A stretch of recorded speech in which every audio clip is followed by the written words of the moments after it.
Guys, alam nyo ba na ang tilapia ay mayaman sa protina, omega-3, fatty acids at iba pang mga bitamina, mineral at mababang kolesterol na nakakatulong sa sakit sa puso. Kaya naman nabanggit ko ang mga bagay na ito ay dahil tilapia ang niluluto ko ngayong araw na ito. Una ay ipinrito ko muna ang mga tilapia. Pagkatapos ay isinet aside ko muna ito at nagisa ko ng bawang, sibuyas at kamatis. Sarsyadong tilapia ang naisipan kong gawing luto dito.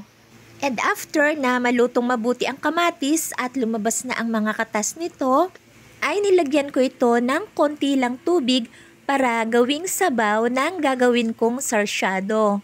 At syempre, binudburan ko ito ng asin na pampaalat at pampalasa.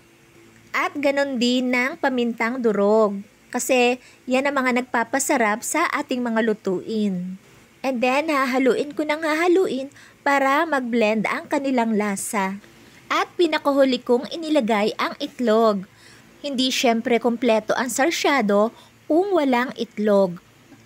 And jaran, luto na ang aking sarsa, kaya pwede ko nang ilagay ang mga tilapiyang ipinrito ko kanina.